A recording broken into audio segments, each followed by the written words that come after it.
নমস্কাৰ বন্ধু বান্ধৱীসকল আজি আপোনালোকলৈ লৈ আহিছো মই এয়া নতুন ৰেচিপি এটা জলকীয়াৰ আচাৰ বনাম আৰু এই ইনষ্টেন্ট হয় লগে লগে খাব পাৰি বলকচোন আমি আচাৰটো কেনেকৈ বনাও চাওগৈ এয়া মই জলকীয়াখিনি ধুনীয়াকৈ ধুই ললো আৰু ঠাৰিবিলাকো পেলাই ললো আৰু এতিয়া মই এটো টুকুৰা কৰিম আৰু টুকুৰাটো আপোনালোকৰ নিজৰ পছন্দমতে কৰিব মই এনেকৈ কাটি লৈছো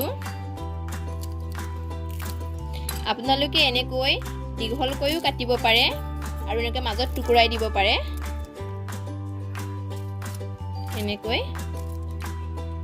মই এনেকৈ কাটিম গুটেখিনি মোৰ জলকীয়াখিনি কটা হৈ গ'ল মই এনেকৈ কাটিলো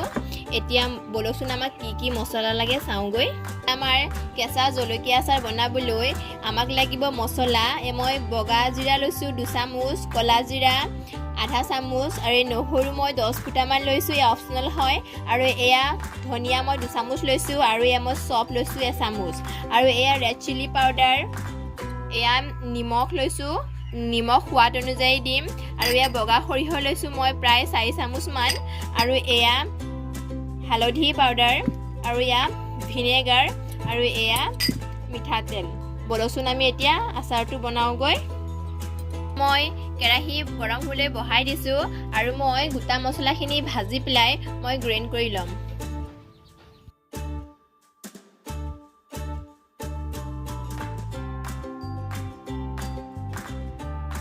মোৰ মছলাখিনি গ্ৰাইণ্ড কৰা হৈ গ'ল মই অলপমান ডাঙৰকৈ কৰিছো আৰু এয়া মই নহৰুখিনি এতিয়া মিহি মিহিকৈ কুটি লম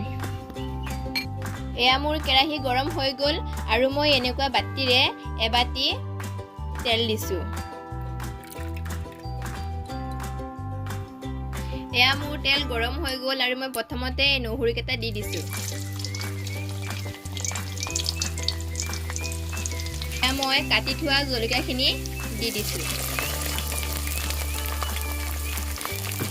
এয়া মই মছলাখিনি ইয়াতে দি দিছো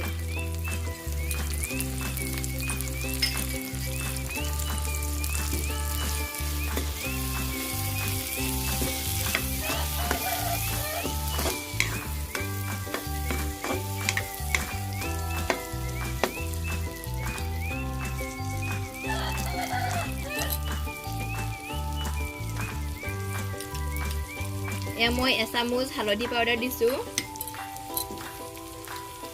এয়া মই 1 চামুচ ৰেড চিলি পাউডাৰ দিছো আৰু এয়া মই 1 চামুচ নিমখ দিছো আৰু গেছৰ ফ্লেমটো লোত হ'ব লাগিব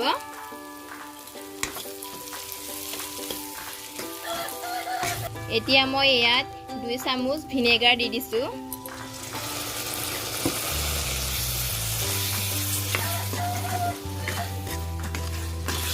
এয়া মোৰ জলকীয়া আচাৰ ৰেডি হৈ গ'ল খাবলৈ আৰু বহুত কম সময়তে কম সামগ্ৰী দি পেলাই জলকীয়া আচাৰ বহুত দিনলৈকে খাব পাৰি এয়া মই গেছটো অফ কৰি দিছো আৰু মই ঠাণ্ডা হ'বলৈ থৈ দিম বেলেগ এটা পাত্ৰত উলাই ঠাণ্ডা হ'লে গ্লাছৰ বয়ামত টাইটকৈ খপটো মাৰি পেলাই থৈ দিব এয়া মোৰ গ্ৰীণ চিলি আচাৰ ৰেডি হৈ গ'ল খাই বৰ ভাল লাগে আপোনালোকেও ট্ৰাই কৰি চাব যদি মোৰ ভিডিঅ'টো চাই ভাল লাগিলে লাইক শেয়াৰ কমেন্ট কৰিব আৰু মোৰ চেনেলটো সাবস্ক্ৰাইব কৰিব ওচৰত থকা বেল আইকনটো ক্লিক কৰিব মোৰ নতুন অহা ভিডিঅ'বিলাক প্ৰথমতে পাবলৈ ধন্যবাদ